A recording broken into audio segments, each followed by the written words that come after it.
pleasure to introduce our speaker, Sandra Peddie, or perhaps I should say S.J. Peddie, and her book is called The Last of the Old-Time Mafia Bosses, John Sonny Franzese.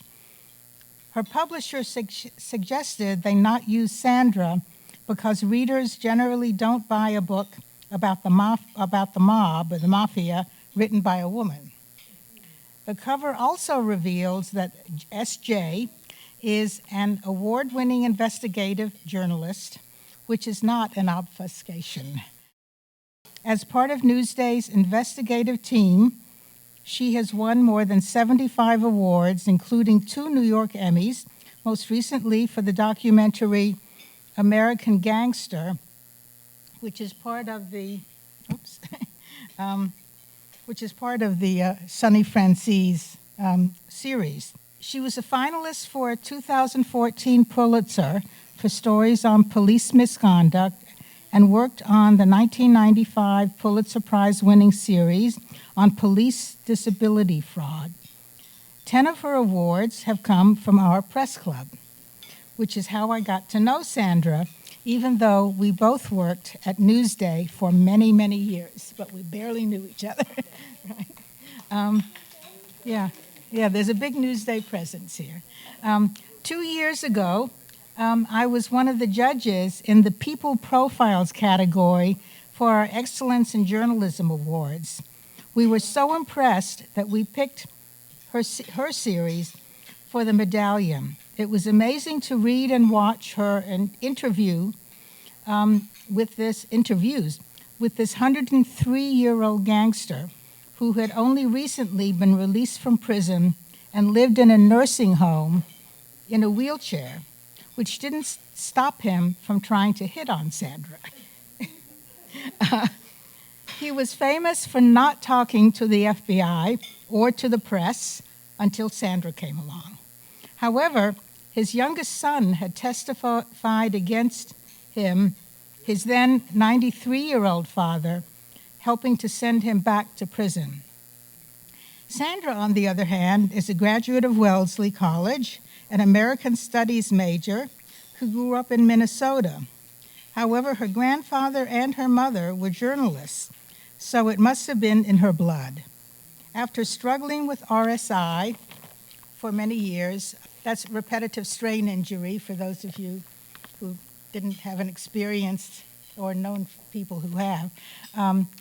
In her early days at Newsday, and she was placed on the investigative team by managing editor Howard Schneider, or Howie, who told her that it was because she wouldn't have daily deadlines. That was when she blossomed, she told me. We talked over the weekend. This mild-mannered Midwestern reporter had found her mission. Even though investigating crooked cops and career criminals is still a rare field for women, Newsday has been better than some other news organizations. Nevertheless, Sandra was the only woman on the team for at least 10 years there. Last year, Newsday's team won a Silurians President's Choice medallion for their investigation into policing on Long Island, where they uncovered abusive treatment of detainees and discrimination against Black applicants for police jobs. During our party in June celebrating the winners of the awards, Sandra had such a good time that she decided to join our friendly club. So allow me to introduce a new Silurian, Sandra, not S.J., Peddie. Thank you. I think I talked to her for maybe 15 minutes, so that tells you what a good journalist she is, because she got all that out of me. I don't even remember saying most of that, but she did. So thank you very much for coming. So yes, I am S.J. Peddie on the book. The editor, he was a very smart guy. He edited a lot of mob books, but had never edited a mob book by a woman, and of course didn't think it would sell. And I kind of think he was right, because the core audience for this book turns out to be mob buffs and mobsters. And I know this because they reach out and they tell you what they think. They're not shy about it. And this was also this theory about a woman not being able to write a book about a mobster was validated for me when my agent called me up. He's always calling me up and throwing people on the phone. I have no idea who they are. And he called me and goes, "Oh, talk to this guy, this actor / producer." And the first thing this guy says to me is, "Yeah, I hope you didn't get anything wrong." And I said, "Nah, I can footnote every line." And I hear my agent in the background laughing, saying, "See, I told you." And I would submit to you that he would not have said that to a man. I'm not going to tell you this man's name because I might be working with him. And also, by the way, he grew up in Syracuse and went to NYU, so where he got this Brooklyn accent, I have no idea. But in any case, my book is about Sonny Franzese. He was the Colombo crime family underboss who died in February of 2020 at the age of 103.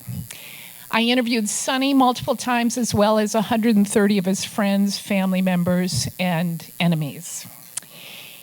I would argue he was bigger than Gotti, certainly smarter than Gotti, and deeply admired by Gotti. Gotti was caught on a wiretap saying, "Sonny Franzese, he's tough. He's effing tough. He's a tough effer." And I don't know where I got my Brooklyn accent. Obviously, it's not very good. I grew up in Minnesota. So John Gotti's feeling was shared by a lot of people on the street. And I know this because they told me. These guys would tell me. And they deeply admired Sonny. He was smart, tough, and he never ratted anyone out, which he paid a terrible price for that in his life. And it became a sad irony later in life for him because 2 of his own sons cooperated with authorities. Sonny, to me, embodies the rise of the American Mafia in the 50s and the 60s.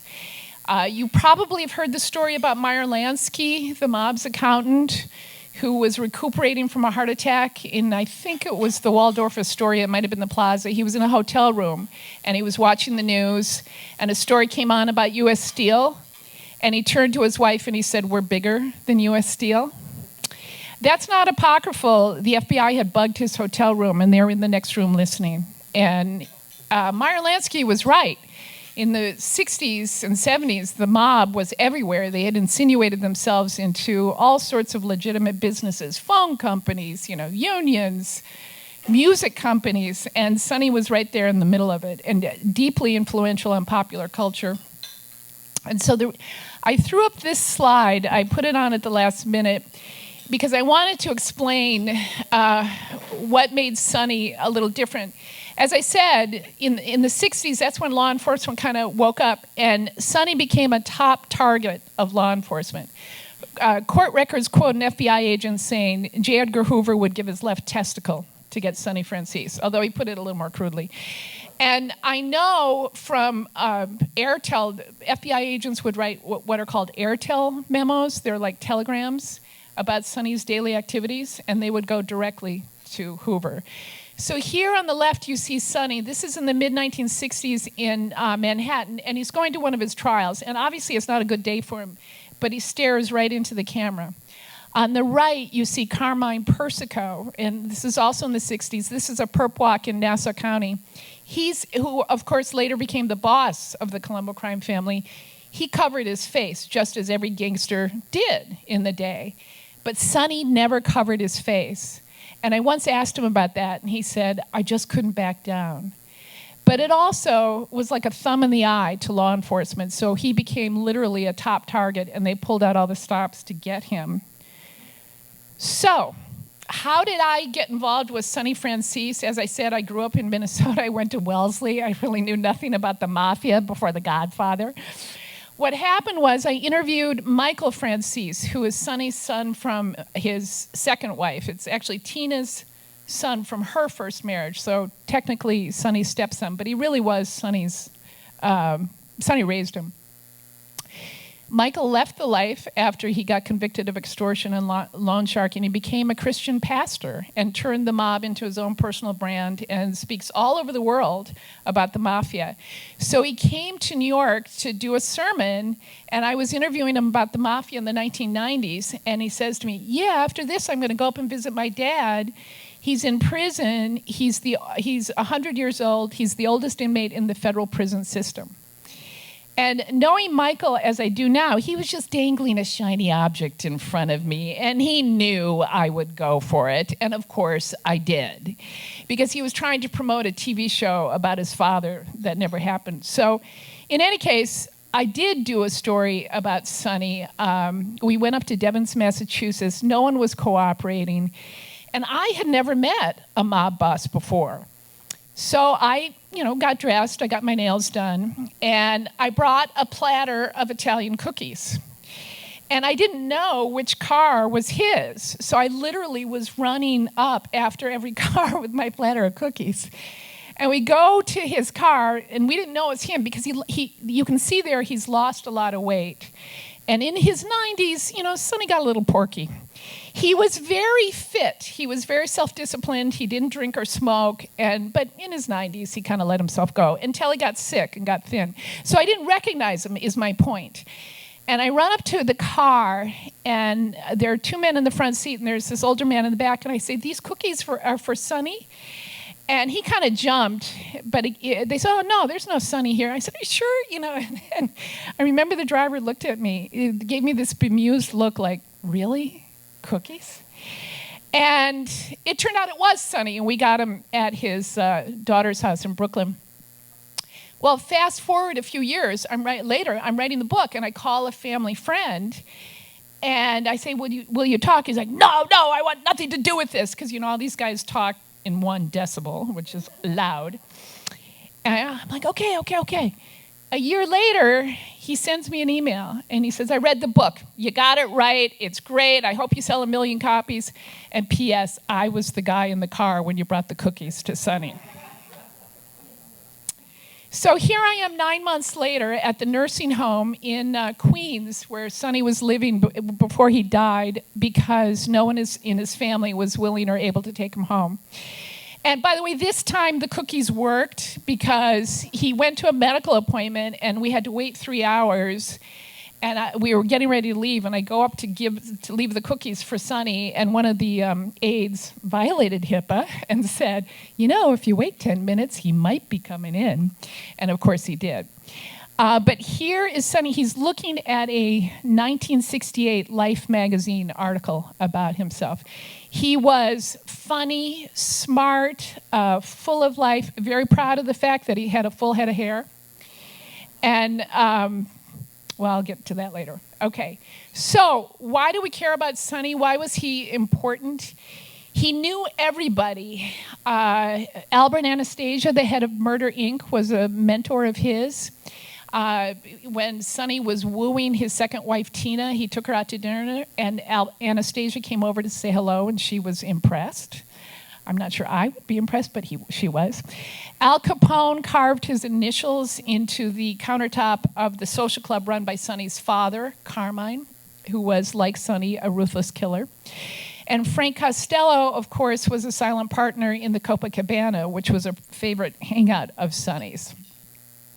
So on the left, you see this is the Copacabana, and you see the faux palm trees, and they look kind of corny and kitschy, but it really was a very hot place to be at the time. He had a booking agency, and so he booked singers. Bobby Darin was with him. He got the Supremes into the Copa. He had a great ear for music and had a huge influence. And I once asked him, I said, Sonny, when you went to the Copa, where did you sit? And he said, wherever I wanted. And on the right, you see Sonny. This is another perp walk again. He never looked away from the camera. In the 50s, his friends said to him, Sonny, there's this pretty girl who works at the Stork Club. I think you'd like her. And he goes there, and she's 16-year-old Tina Capobianco working at the Stork Club. It was love at first sight. He fell for her like that. And he talked about this. Never mind the fact that he was married with 3 children. He launched this campaign to marry her, but she wasn't easy to get. She married someone else at 18 and had Michael, but ultimately they got together in 1959. And on the left, you see this is their honeymoon. There's a 17-year age difference, and in the background you can see this woman looking kind of disapprovingly at this older man with this young woman, but they were madly in love. On the right is their house that they had built in Roslyn, and it had all the amenities. It was including an in-ground pool, which was a rarity at the time. There were also bugs in the kitchen walls that had been placed by FBI agents. They were completely illegal, but the notes were very helpful to me years later when I was trying to reconstruct his daily life. And Sonny was not happy when I told him about the bugs. Despite the fact that he was really in love with Tina, he, of course, like every other wise guy, had multiple affairs. Jane Mansfield, Marilyn Monroe, Diane Carroll, Dagmar, Dionne Warwick, I could go on. Now, a couple men have expressed skepticism to me. You're looking skeptical, Joan, that he was just boasting, but actually he didn't want to talk about Marilyn or Diane. I really had to pull Marilyn out of him. That took several interviews. But other men told me about these affairs, and they all had the same mixture of envy and disbelief. You know, I remember this boxing trainer saying to me, he was a magnet. It was unbelievable. He also was a great businessman. He was very entrepreneurial. So obviously they were in everything, you know, liquor distributors, nightclubs, unions, entertainment, and pornography. On the far right, you see Marty Hodes in Times Square. In 1964, the Supreme Court had that famous ruling that said all but the most extreme pornography was covered by the First Amendment, which of course prompted an explosion in the sex trades. And Marty, being the entrepreneur that he was big in the peep shows. He was called the king of the peep shows, and those were those cubicles where naked women would be in the cubicles, and you had to put in quarters to get the shutters to go up. Well, Sonny was walking through Times Square one day, and he saw the lines out the door, and he said, I'm going to be a 50-50 partner. And with Sonny, you were always a 50-50 partner. Marty did not want to be a 50-50 partner, and there was some arson and some gunshot and the kidnapping of his child. But in any case, he ultimately became a 50-50 partner. But Sonny did not want people to know because it was unseemly to make money off a woman. That was the kind of thing that the Gambinos did, not the Columbos. But he did, and he also was a producer of Deep Throat. Linda Lovelace worked in the peep shows, and Sonny was a producer of Deep Throat, which of course was the largest grossing porn film of all time. And I'm not going to tell you what he said about Linda Lovelace. So he had a great ear for music. As I said, he had a big influence on popular culture. He was a silent partner in Buddha and Kama Sutra records. And he was also very close to Mo Levy, who ran Roulette Records. The mob was very big in independent music labels at the time. And in 1964, you may remember the hit Leader of the Pack.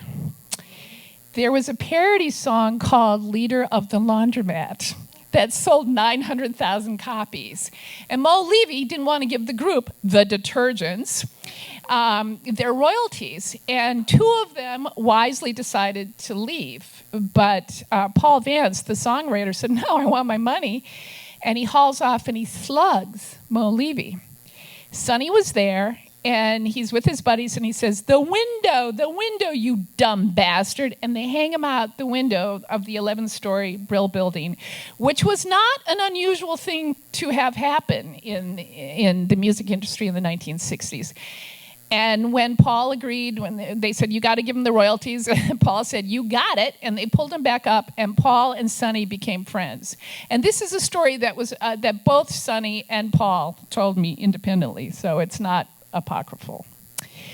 So he was riding high until 1966 when, as I said, he was a top target of law enforcement, and he was indicted by 4 different law enforcement agencies in 1 year, which is really extraordinary. I've never seen anything like that. In March, he was indicted by Manhattan for running this bookmaking ring. In April, the U.S. attorney charged him with being behind a bank robbery conspiracy. In October, he was indicted for the homicide of Ernie the Hawk Rapolo, who was a one-eyed hitman from Baldwin. And in December, he was indicted for a home invasion in Oceanside where 2 teenagers were tied up in the basement of their home, and one of them asked the guys to leave the TV on while they left. In any case, this is Sonny's mugshot, and I have it there because I did something that I regret. I got it from the family, and I cut it to fit. But what I wish I had done was shown it to you in its original fashion, because what was originally around it was a frame. And I ask you, who frames a mugshot? But he was very good looking. So on the left, you see him with his attorney, Mo Edelbaum, who was a famous mob attorney, also a gambler, according to Sonny. And on the right, you see him being taken from, I think it was from Queens to Nassau, and there are all these guys with shotguns and guns. They had guys lining the rooftops of the courthouse because they were terrified that the Mafia was going to try to bust him out. So it really was a threat that seems so distant and long ago. This is Ernie the Hawk Rapolo. He was called the Hawk. He lost his eye in a fight over a woman, which I won't go into right now, but they called him the Hawk because he was still a great shot after losing one eye. He became very embittered about that, and he and Sonny hated each other, although Sonny claimed he wasn't behind the homicide. So Sonny beat 3 of the cases, but he was convicted in the bank robbery conspiracy and sentenced to 50 years in prison. And he said to the judge, "You watch, I'll do the whole bid." He was sent to Leavenworth, which was where the toughest of the tough were sent. On the right, you see a cell that was not his, but the size of the cell. He hated prison, had many of opportunities to cooperate, but never did. And it destroyed his family. His wife, Tina, who was not a typical mob wife. She was beautiful and had exquisite taste. She was very tough. She wouldn't back down, and she was smart. But it was very hard running a family without Sonny. And on the right, you see Michael with their 3 kids, with Tina and Sonny's 3 kids, little Tina, Gia, and John, who was the favorite. Tina was not a great stepmother to Sonny's 3 oldest children from his first marriage. So John, as I said, and I'm condensing this part to open it up for questions, John was the favorite. He became a desperate crack addict and then got sober. And once he got sober, he wore a wire on his father. So his father, who never ratted anyone out and he did serve the whole bid, although in the federal system, you never do the whole bid. So he did about 28 years on that sentence. And John wore a wire on him. On the right is his FBI handler, Rob Lewicki. The 2 of them grew up in communities right next to each other and dated some of the same girls. And John loved his father. He said he was a great father, but he wore a wire, and testified against him when he was 93 years old and sent him back to prison for 8 years. And finally, Sonny died February 23rd, 2020. He was dishonorably discharged from the Army, but he still got a flag around the coffin. At the time, remember, this was before we knew COVID, and he was in a nursing home, and his family told me he died of a new kind of flu. So I think it was probably COVID.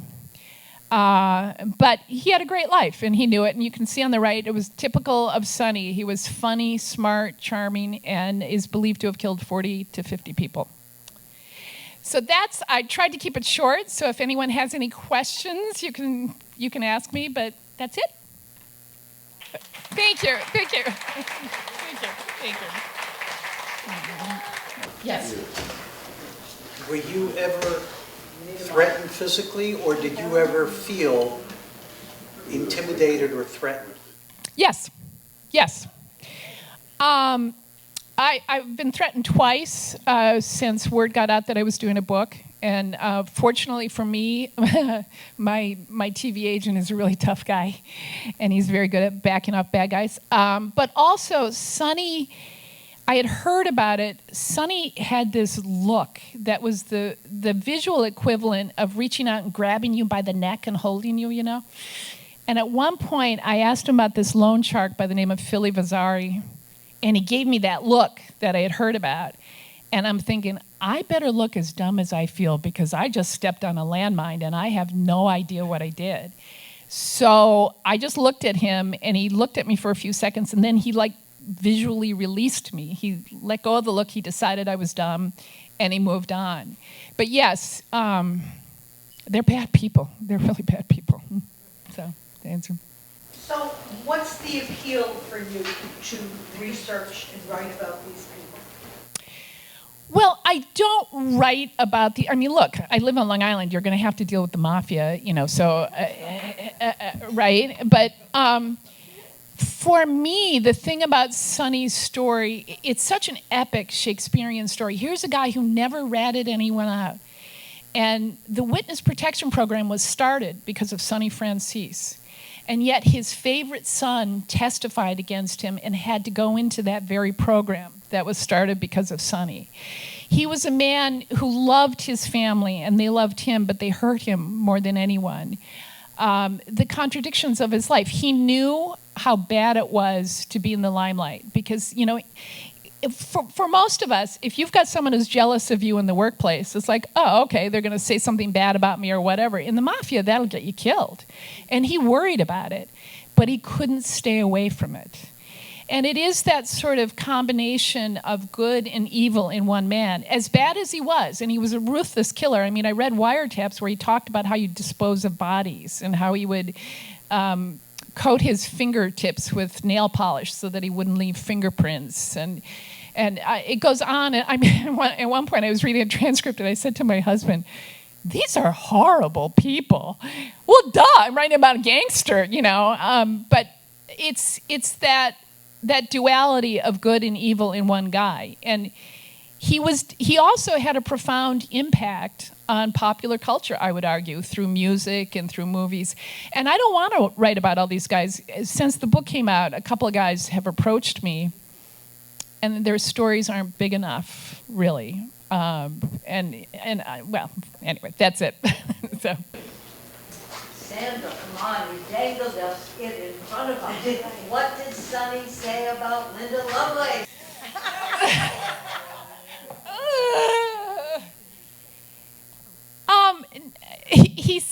He said that she liked what she starred in the movie, but he put it in very crude terms, and he did it. It was my second interview with him, and all his guys showed up. So he was kind of performing for his guys, and he was really crude and disgusting. And most of the time he was very charming and smart and all of that, but he was performing for these guys. And I would have stuck around, but my videographers were like, "No, we're getting out of here." But he so that's what he said about Linda. How did he get his start in the business? His father was a mobster, and he murdered his first person when he was 14. And that's how he got made. Sandra, you casually mentioned that he'd murdered 40 people. Yeah. Who were they? And who were the most well-known, and why did he kill them? Well, he killed, as he said, I never killed no innocent people. Well, excuse me, who made you God? He killed a lot of mobsters. There was a mobster it was about 1959, Anthony Carfano, also known as Augie Pisano. There was a famous murder where he and a beauty queen, Janice Drake, were found murdered near the airport. Sonny was believed to have committed that murder. Most of his murders, they don't have names associated with, because he was very good at it. The reason Ernie the Hawk was discovered, Ernie the Hawk's body floated to the surface of Jamaica Bay in 1964 because the killers made the very amateurish mistake of not slitting open his stomach. When you want a body to sink, you're supposed to slit open the stomach. And Sonny would have known that. So he bragged about killing. He was caught on a couple of wiretaps talking to people saying, I killed a lot of guys, and it excited him. Did he brag about them to you? No, there were two things he would not talk about to me. He wouldn't talk about murder, because there's no statute of limitations on murder. And he wouldn't talk about his money because he was worried about the IRS. And he's, oh, no, I don't want the IRS coming after me. Because he made a lot of money. He was a very smart businessman. And yet, he wound up at the end of his life, as a friend of his said, in a home for indigents. Did you ever ask him where Jimmy Hoffa was buried? I did not. Joe. I was just going to say, other than the cookies and your considerable charm, why do He you was think in he... PR. You would say. Why do you think he talked to you, and how many times did he sit for an interview? He talked to me half a dozen times. He even invited me to his last birthday when he was 103, and he tried to persuade me he was 104 because he was very proud of the fact that he had outlived everybody. But I think there are two reasons he spoke to me. Number one, when I first met him, he was 101, and he knew he wasn't long for this world, so that kind of changes the calculation. But the other thing is, he knew I was going to do something regardless. And I think the way I would explain it to people, and I'm sure many of the people in the room have had the same experience, when I do an investigative piece, I do my research, I go to the target and I say, look, I want your perspective, but if you don't want to talk to me, that's fine. I don't really care. I'm going to do a story with or without you. And more often than not, people say, oh, I want to give you my perspective, you know.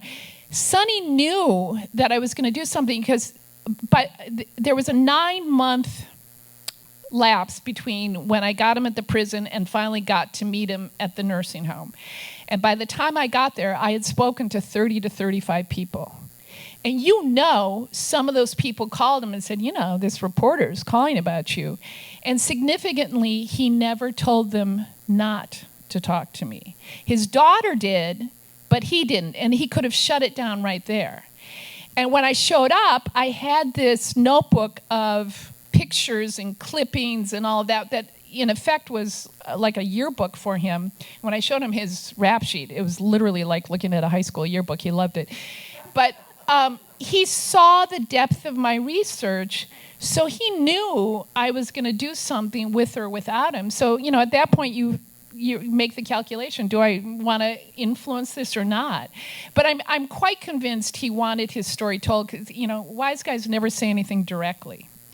And at one point he said to me, you know, maybe this would make a good book or something, you know, before I was even thinking of a book. So, you said earlier in the talk that many different law enforcement agencies were targeting him early on when he moved to Long Island. And you also said, you make the point in the book, that the FBI or whoever it was put those bugs in the house as Sonny and Tina were building it. They built that house, but they didn't know the... So what I'm wondering is why, and I think you go into this in the book, but why did they not have more on their tapes from the bugs in his house than what they had? I mean, I think you make in the book, you went through thousands of hours, and there wasn't very much there.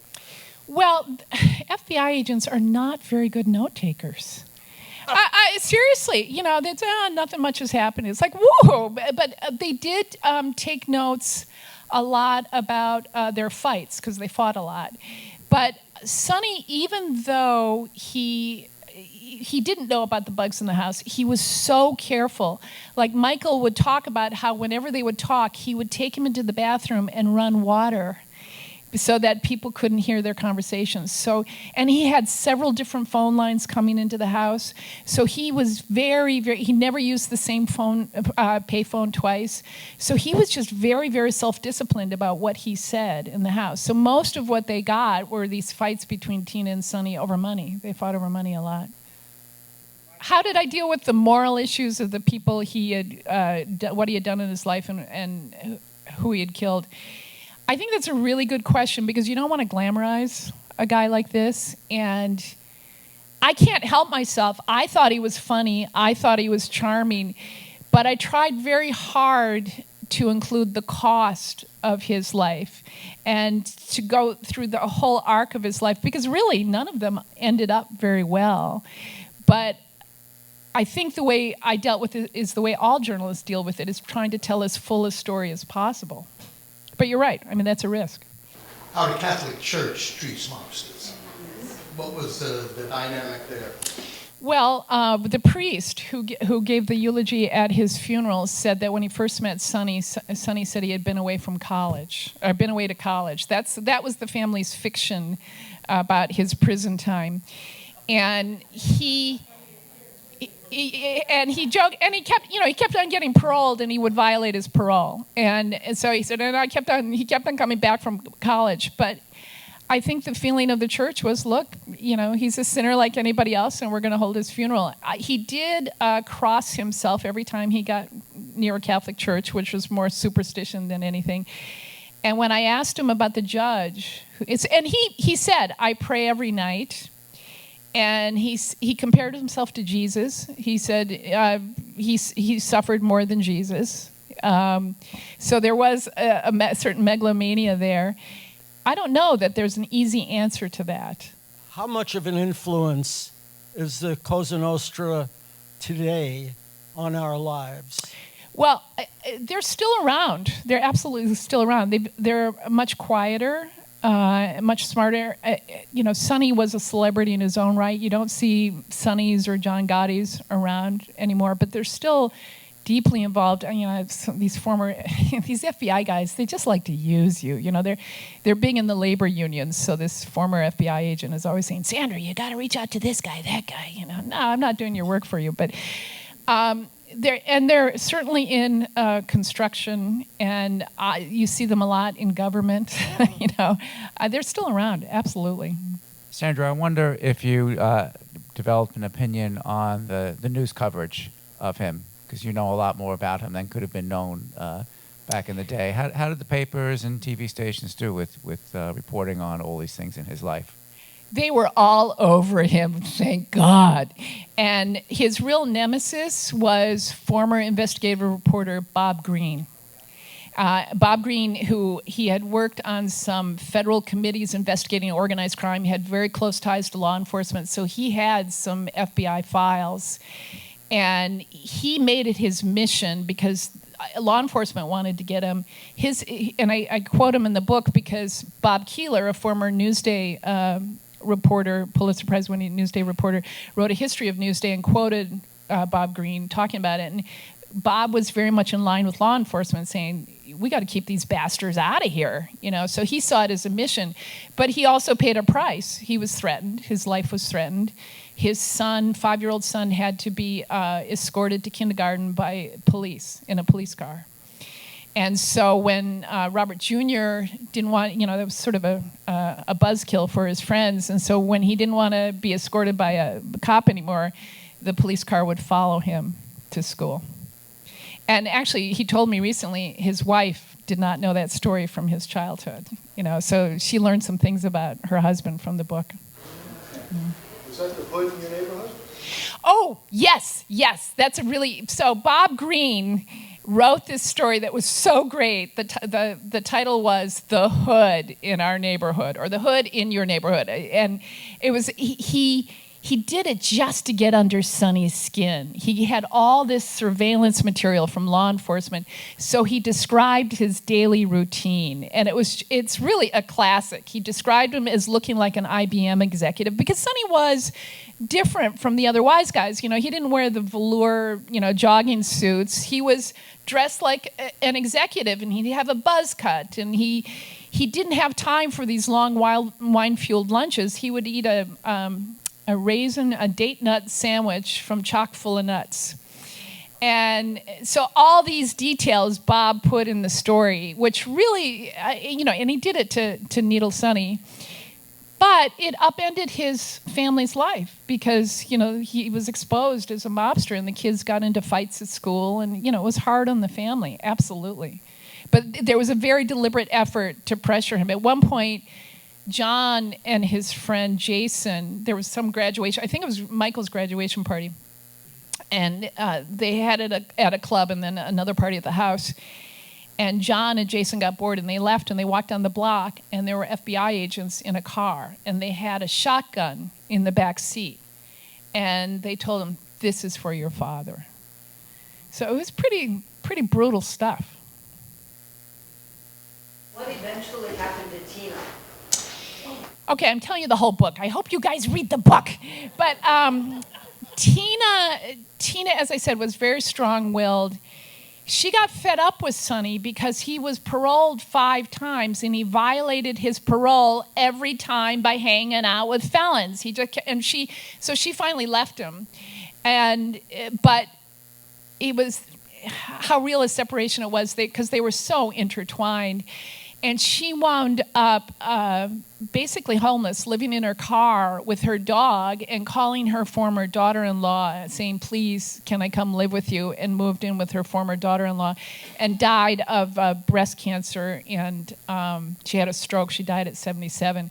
And one of the things Sonny said to me was, it was such a shame that she died because she couldn't take him home when he got out of prison. He said, I couldn't hang on, I couldn't hang on to a woman. Obviously he married a younger woman because he thought she'd be around to take care of him, and she wasn't. Over here. A question going back to the ethics, and also you did say that he wouldn't talk to you about the murders that he committed, although he admitted that he did. But I wonder if you ever, in the course of your investigation, got any word on, was there any rule or any kind of ethics to the way he operated, and particularly with regard to the murders? Were they ordinary people who refused to do business with him, or were they other mobsters that wouldn't play? They were mostly other mobsters. And by the way, a murder has to be approved by the bosses. Before you can do a murder, it has to be taken up to the commission, or at least it used to be. I don't know what the rules are now, and I don't pretend to be an expert on the Mafia, but they would get approved before he committed them.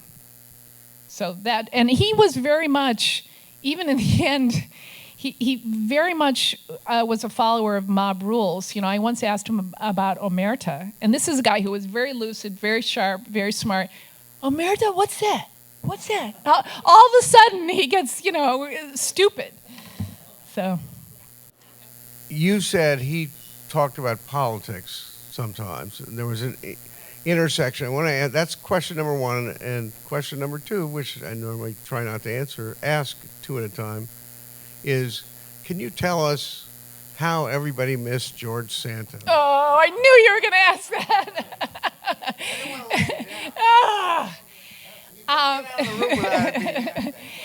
that. In terms of Sonny, he was a Trump supporter.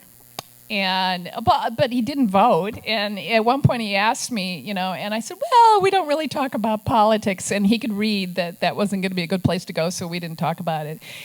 In terms of Santos, I was not involved. I don't want to get into some of my frustrations with that, but I can tell you this. There was opposition research. Journalists are rightly skeptical of opposition research. It was not well organized, and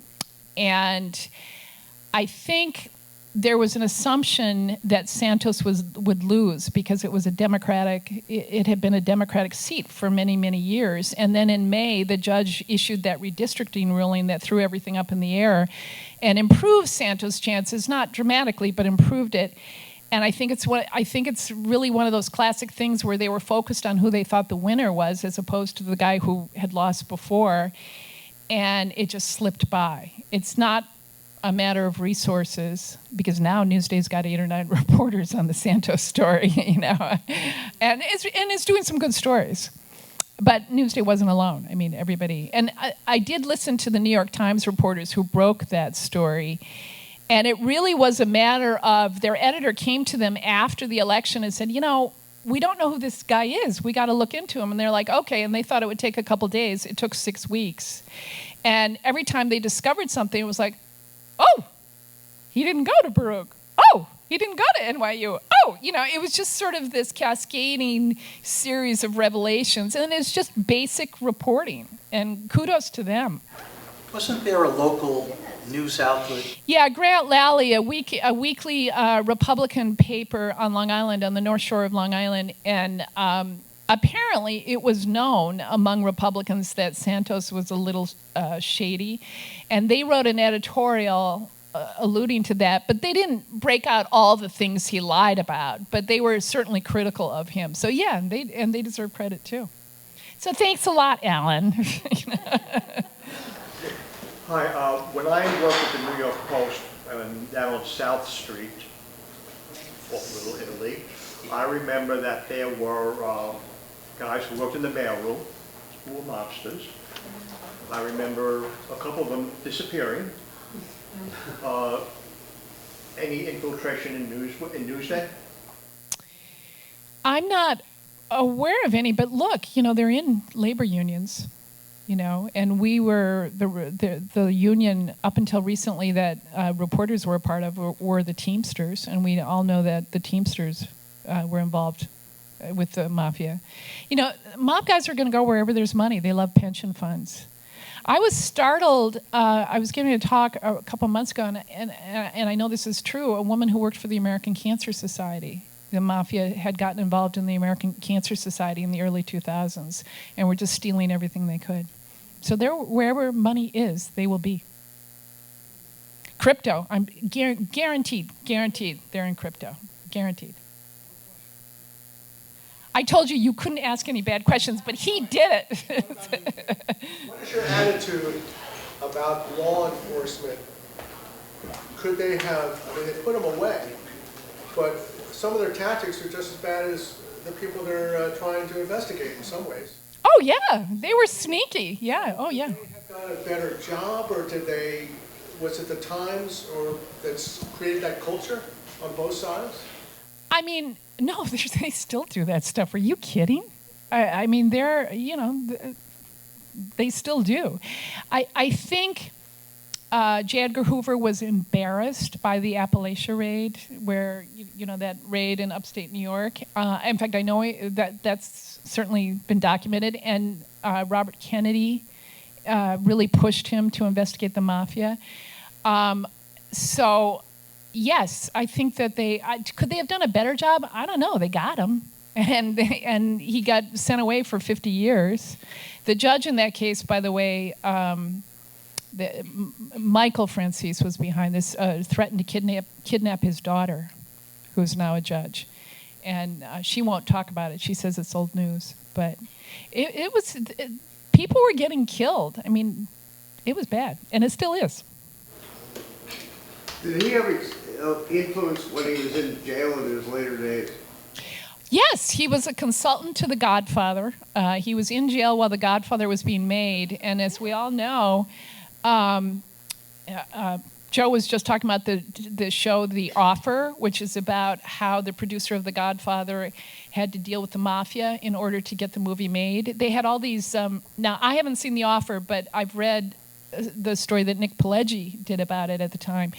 But they had all their scenes set up to shoot in the Mafia and for the movie, and the scenes were all being disrupted.